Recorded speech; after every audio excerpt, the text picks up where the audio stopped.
¿O a qué vino el asesor de la Casa No Blanca? tengo la menor idea, porque puede haber venido también a amenazar. Primero dijo López que no la iba a recibir, a la señora Elizabeth Sherwood, pero luego, como tú sabes, le habló Biden y las cosas cambiaron, y entonces dijo, no, pues siempre sí, y ya no me pidan perdón públicamente, yo me aguanto. Nunca, déjame hacer esta afirmación y no creo exagerar. Nunca un presidente había tenido tanto poder como López Obrador en la política interior de Estados Unidos. Porque hay dos temas que dependen de México, Sí. que van a decidir probablemente la elección en Estados Unidos. Migración y la crisis de salud en fentanilo. Una crisis de salud que está matando cientos de miles de estadounidenses. Y una crisis política que puede alterar el resultado de las elecciones. Es decir, empieza a haber un malestar social generalizado que está provocando reacciones muy duras de racismo en Estados Unidos, que puede provocar que muchos ciudadanos voten por el Partido Republicano o por las expresiones más radicales del Partido Republicano, encabezadas por Donald Trump. Si el presidente de Estados Unidos, el presidente de México, su gobierno, no ayuda, no auxilia en el control del fentanilo y en el control de la migración, el resultado en Estados Unidos, electoralmente hablando, puede ser muy distinto a lo que puede México configurar de alguna manera el mapa electoral de Estados Unidos. Híjole, ¿de veras crees que puede tener tanta influencia? Sin duda, si México levanta los controles migratorios y empieza a fluir la frontera, todas estas reacciones que estamos viendo en Texas se van a generalizar. Hay un evento hace poco tiempo, el gobernador de Texas, apoyado con otros gobernadores republicanos, prácticamente anunciando una política de extinción de migrantes, movilizando un ejército que llamaron ejército de salvación frente a una invasión. Ya no es un problema económico o social de migración, claro. Es una invasión al territorio.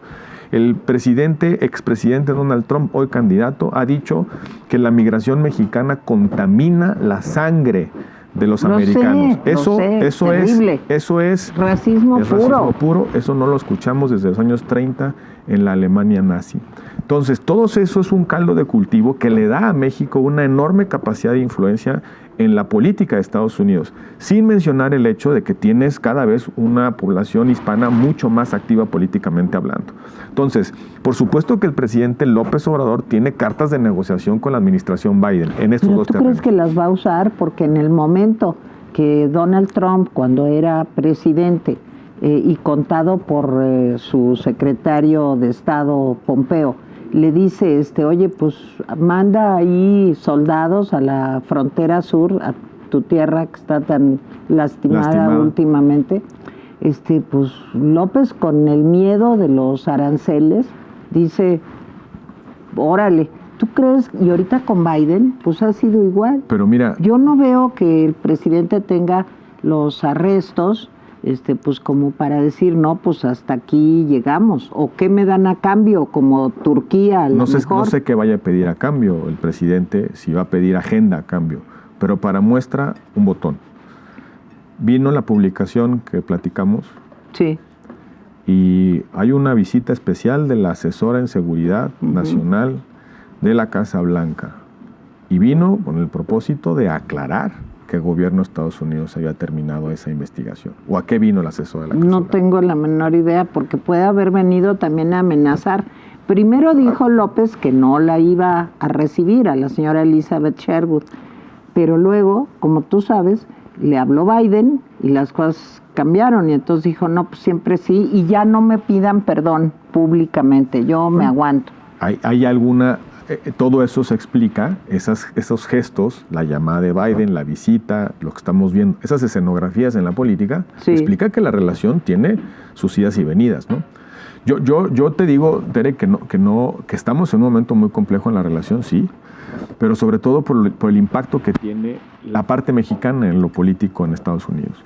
la migración ilegal, todo lo que está pasando, que no es la migración mexicana, por cierto, claro. Es la migración que viene de Venezuela, que viene de Haití, que viene de países que han expulsado a muchos de sus ciudadanos por razones socioeconómicas, por falta de oportunidades, Guatemala, por gobiernos tiránicos que expulsan a su gente, que están estacionadas en la frontera, que empieza la frontera a sentir la tensión de personas que están tocando a la puerta, que fluyen todos los días, que aparecen en el lado americano, que empiezan a crear tensiones sociales en Estados Unidos. Entonces, yo creo que es un momento difícil de la relación.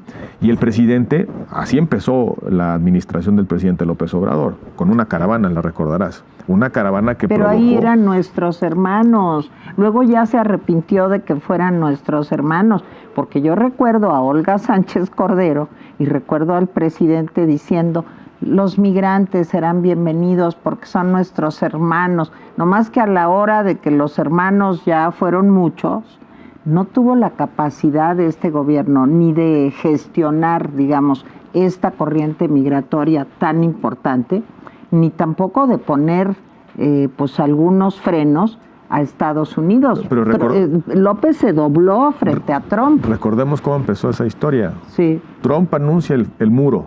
Sí. Cuando anuncia el muro, apresura las decisiones de los migrantes a cruzar.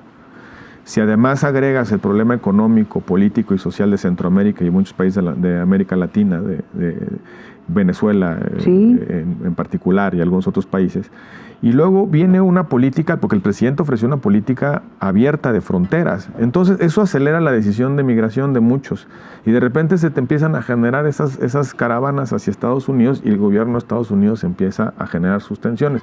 Es cierto que López Obrador ha hecho la tarea que le ha pedido Estados Unidos, que le ha exigido Estados Unidos, militarizó la frontera sur, mandó la Guardia Nacional, tenemos acuerdos suscritos para mantener en México migrantes mientras esperan el proceso de decisión de asilo. México ha sido consecuente. Ahora, en el contexto, López Obrador ha sido consecuente. En el contexto de la elección de Estados Unidos, ya la migración tiene otro componente. Una cosa es proteger la frontera, y otra cosa es proteger el cálculo electoral de un partido y del otro, claro, en Estados Unidos, que pasa por la balanza inevitablemente de la migración. No nos engañemos, el Partido Republicano, el gobernador de Texas, otros gobernadores, claro, Donald Trump, va a hacer del miedo, del enojo, de la irritación de la migración la causa fundamental de la campaña electoral. Así funcionan los populistas de derecha. Lo que hacen es aprovechan un dolor, una irritación, un enojo, la zozobra, y los de izquierda también. Y lo convierten en un argumento de protección. Yo soy el único que te puedo proteger de lo que te parece que te causa daño. ¿Qué pasó en Estados Unidos? De repente se fueron las industrias, de repente ya no sirve el ascensor social, mi hija ya no puede ir a la universidad, porque ya hay otros de otro color que se me cuelan en la fila, que ya mi sanidad se precariza, que incluso hay contrastes culturales muy importantes en los barrios, en la comida. Claro. Es lo que le está pasando al medio oeste americano, que esa ensoñación de una América blanca empieza a cambiar desde tus propios vecinos, desde tu propia lengua.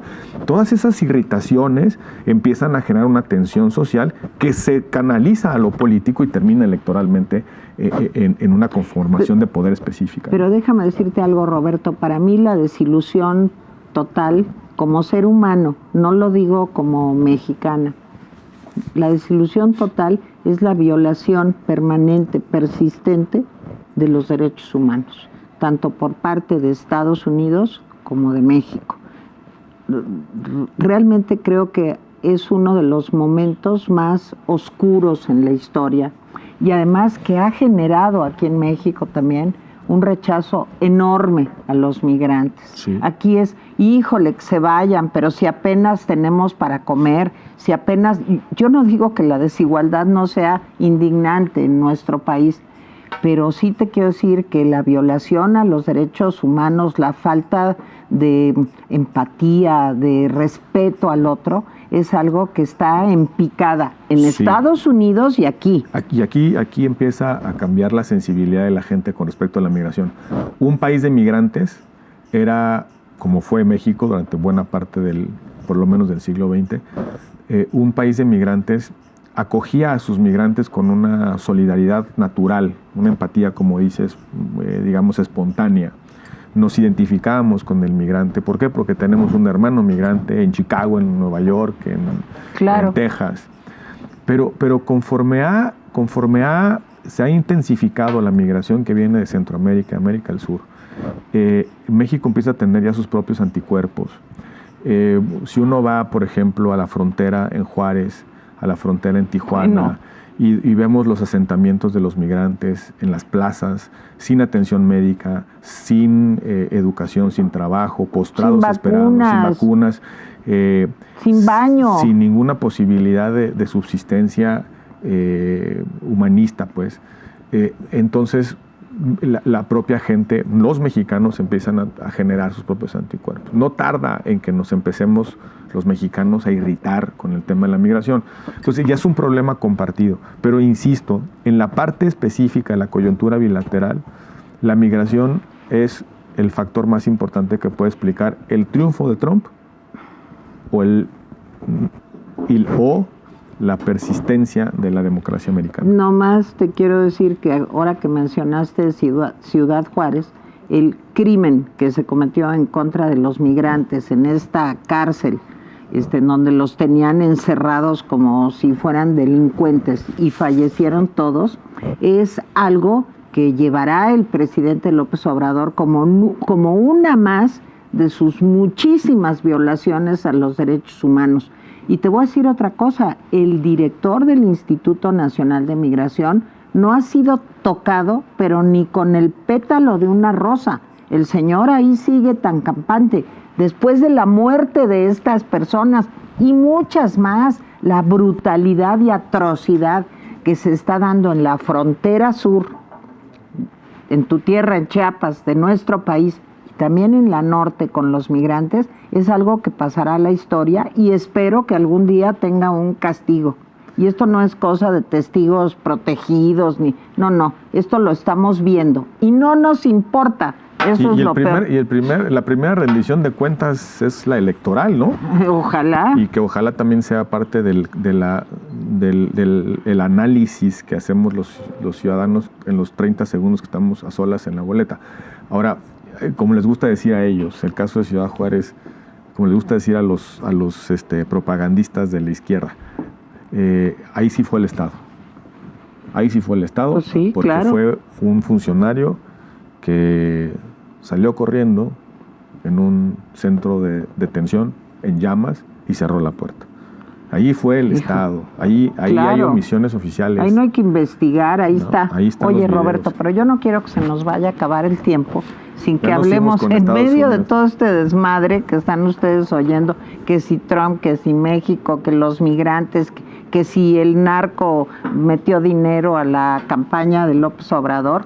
Pues sale el presidente el 5 de febrero con la gracia que ya había anunciado de que presenta 20, pues que ahora ya más bien son como 18. Son 18 constitucionales, sí. 2 legales. Propuestas de cambios constitucionales, 18 como precisaba nuestro invitado Roberto Gil. A ver, de todo esto, pensiones, jubilaciones, los militares dependiendo de la Sedena, la protección a los animales, explíquenme por favor. A ver, de todo este surtido rico en donde hay cosas que ya están, cosas que ojalá y se pudieran hacer, pero fantasiosas, ¿qué resumen sacas? Porque a mí lo que más me preocupa es la destrucción del Poder Judicial, la destrucción de los consejeros del INE, que ahora propone que también sean votados, imagínense, y el problema de los órganos autónomos. A ver, Roberto. Tere, cuando escuché el discurso del presidente el 5 de febrero, en ese evento en solitario que se aventó en Palacio Nacional, Yo llegué a la conclusión... Con la reina, porque estaba Beatriz, con su esposa, estaban los reyes, Beatriz y López. Su esposa en el primer congreso, porque allí fue el Parlamento mexicano, buena parte del siglo XIX, en esa sede. El presidente, yo pensaba que el presidente estaba haciendo un acto de campaña. Dije, es el 5 de febrero, va a presentar sus iniciativas, unas van a ser muy populistas, muy populares, otras van a ser polémicas. El presidente está llenando el vacío de la intercampaña, está dando el pretexto para poder salir en la mañanera, para que hablemos de él, de sus propuestas, para estar en la boleta sin estar en la boleta.